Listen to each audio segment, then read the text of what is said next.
Hi there, this is Ian McKenzie from Tech Confidence. Now I wanted to show you in this video, show you around the App Store.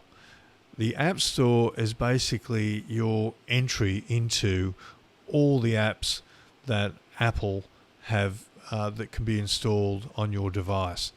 So there's an app on your device called the App Store, and if we tap that,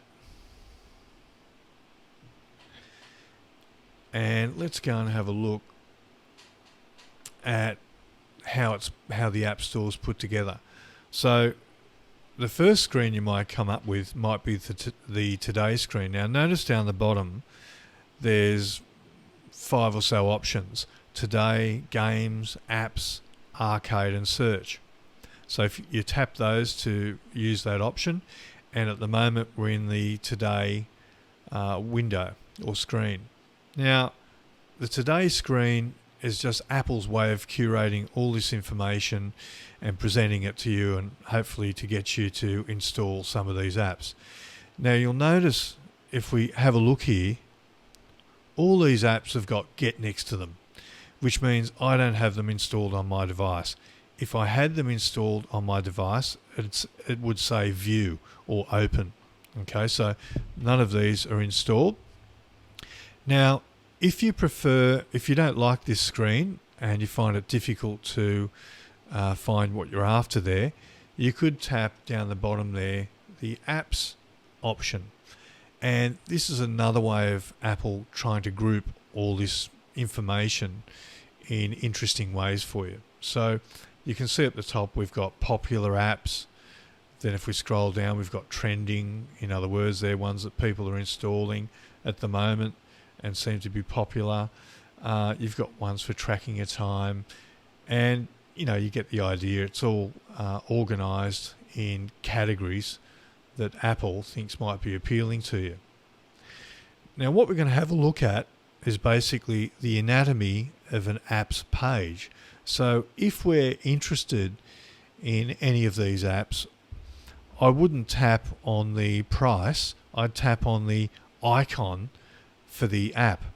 So you tap on that and we're inside the page for this particular app. And you'll notice if we look from the top down, you can see there's some ratings there. So we've got 4 out of 5, which is a pretty good rating. It's an editor's choice. So Apple's flagged that as being a pretty good app. And that's not bad. Just quickly on these ratings, I wouldn't touch anything under 4. So I've found from experience that anything under 4 is not very good. So if we scroll down, you can see there's some screenshots here of this particular app, and there's a couple of videos. So you can tap that and have a look around at what this app's going to look like. And if we come down a bit further, you can see here's the reviews. And if you scroll sideways, you can see more of those reviews. If you tap the See All button just above this one here, you'll see more reviews. And if you scroll down, so I'd look at reviews when you're considering installing an app, and I would look at what's new and look at the version history. The last time this was updated was 2 weeks ago, which is pretty good. It means the app's pretty well maintained. If you see it hasn't been updated for 6 months or more, then I don't know if I'd be too comfortable installing that app, because it's not being maintained very well. And because there's constant software updates being done by Apple, the app developer should be updating this on a pretty regular basis. And if they haven't, well, they've sort of given up on it a bit. And if the developer's given up on it, why would I want to install it? So have a look at that. And then if you scroll down a little bit further, you can see this information section. And in particular, in this information section, you can see in-app purchases. Now, just about every app on the App Store will just have a blue Get button, which means you can install it for free, but it usually won't be fully featured. And to get the full features, you'll typically have to pay for something whilst you're using the app. And they're called in-app purchases. And you can see here on the left, it has in-app purchases. If I tap that little arrow, it'll actually show you what the in-app purchases are.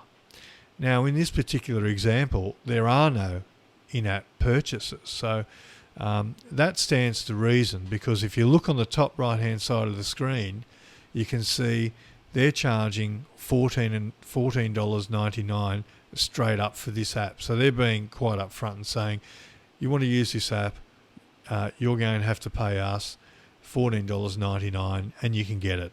And of course, there's no in-app purchases because you've paid full price for the app.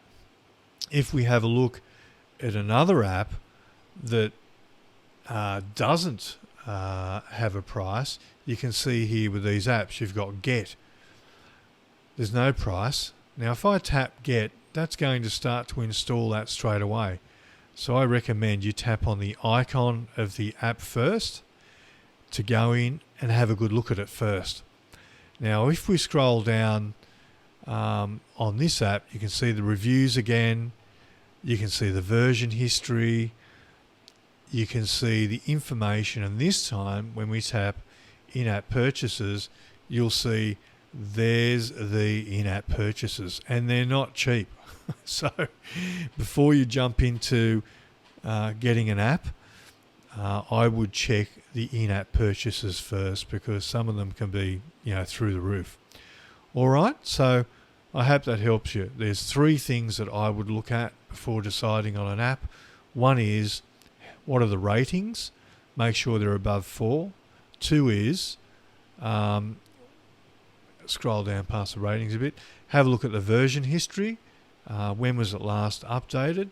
And the other thing to look at is the in-app purchases here. Okay, hope that helps you when you're on search looking for a new app for your device. Thanks for watching.